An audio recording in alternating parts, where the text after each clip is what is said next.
Jallisiidhaan oomishuu jalqabuu keenyaan jireenya keenya fooyyeffachaa jirraa jedhu qonnaan bultoonni godina Arsii aanaa Doddotaa. Jallisiidhaan qamadii oomishuu danda'uun keenya jireenya fooyya'aa akka jiraannu nu taasiseeras jedhu. Namoonni naannoo kana akkuma jirutti seeftineettiidhaan bulaa tureyyuu kaammaa jallisiin dhufe akka gaarii jiraachaa jira jechuudha. Namoonni seeftineettii kennaa jira. Amma xiqqaatu kuntaala kana kenne ani buusaa gonfadha. Sababa santee argannaanuu isaaniifu gargaaraa jira jechuudha. Duraanii taa'atumaan turre amma kun amma hojiitti seenee jallisii seenee bareeda jechuudha. Gargartummaan qaba jechuudha. Amma duraanitti gara amma duraan yeroo kana midhaan haamuu dhiisatanii qilleensa balee kanaatu naman teessisu awwaarumaa fi daaraa bichaa arganii wanta akkasirratti margu amma kun rabbiin galanne haa ga'u bishaan kun nu galee jallisii agartaniitiin qamadii qonnee qamadii oomishne tiniin akkatti agartaniitiin jireenya gaarii keessa jiru. Kanaan dura deeggarsa seeftineetii keessa kan turan ta'uu kan ibsan qonnaan bultoonni kun amma jallisiidhaan oomishuu danda'uu isaaniitiin ofirra darbanii kanneen biraa gargaaruudhaaf illee ga'uu isaaniidha kan isaan kaasan. Waggaatti qonna gizee tokkooti amma waggaatti yeroo 3 ka oomishaa jiru. Ka birraa argannu yeroo tokko sun ji'a 2 ji'a 3tti dhumuu danda'a. Ka argannu sun dhume amma immoo addisii arganna jechuudha bifa haaraan. Sanii akka gaarii jira. Namoonni naannoo kana amma duraanii jornaata yookiin immoo badheessee deemanii hojjetanii amma isaanatti isaanuu nama hojjisaa jiran jechuudha. Nu amma siyyuu qonnee ofiifiyyuu biyya alaatti erguu hin dandeenye jennee akkasitti yaadatiin hin jirra.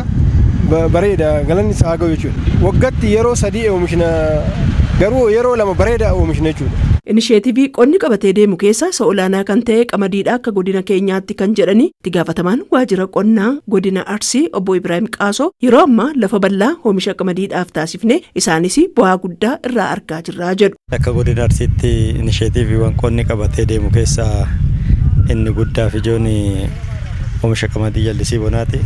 Waliigalatti akka godina keenyaatti naannoo lafa hektaara 253 fi 213 kan ta'u qamadii jallisiitiin uwwisuu dandeenyeerra. Lafa kanarra naannoo oomisha kumtaala miliyoona 13 oliiti kan eenyu jechuudha. Kanaaf qophii irraa kaafnee hanga sassaabbii oomishaatitti makanaayizeshiniidhaan kan geggeessine. Oomisha sassaabbiidhaaf geessii haala duulaan galchine oomishtummaa keenya mirkaneessuudhaaf cimnee hojjechaa jirraadhaan kaasu. Naannoo lafti hektaara 88 olii kan ta'u ammatti sassaabbiidhaaf kan inni ga'e. Kana duulaanis mala makanaayizeshiniitiinis dafnee sassaabnee gara gootaraatti galchuun akka nurra jiraatu qotee bulaa keenyaaf dhaabne akka mootummaatitti ajandaa guddaa ta'ee qabamee kan deemaa jiru dhimma dhiyeessii boba'aati. Dhiyeessii boba'aa argame kana irratti ammoo xiyyeeffannaan qonnaaf kennamee akkaatama labsii irratti taa'ee saniin dursa sassaabbii oomishaa kanaaf akka kennamuu fi tumsa mootummaa naannoo fi mootummaa federaalaa irraa dhiyeessii boba'aa irratti akka nu taasisan asumaan dhaamuu barbaada. Jallisiidhaan oomishuu jalqabuun keenya hawaasa kanaan dura aadaa hojii cimaa ta'uu hin qabne gara hojiitti seensisuu irra darbee waggaatti yeroo 3 oomishuu nu dandeessiseera. Kun immoo milkaa'ina guddaadha kan jedhan immoo bulchaa godina Arsii obbo Ibrahim Kadiridha. Maasaa kana keessatti waan ilaalamaa jiru tanaan dura oomishi tokkollee maasaa kanarraa argamu jechuudha. Lafti kun daaraa ture rakkoo guddaa ture jechuudha. Kanaaf hawaasni naannoo kana eeggattummaa hama seeftineetii jala kan jiru jechuudha. Wabiin nyaataa akka ittiin mirkanaa'in qamadii safaramee biyya alaatti dhufu eeggataa kan ture jechuudha.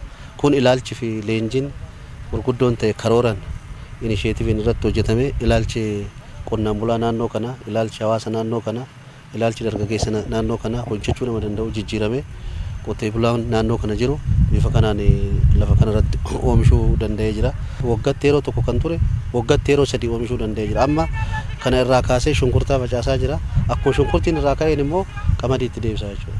Kanaaf waggaatti yeroo 3 oomishuu qotee bulaa danda'e waan ta'eef wabii nyaataa isaa mirkaneessuu fi gargaartummaa jalaa bahuu keessatti naannoon kun naannoo fakkeenya ta'uu danda'u jennee fudhachuu hin danda'ama.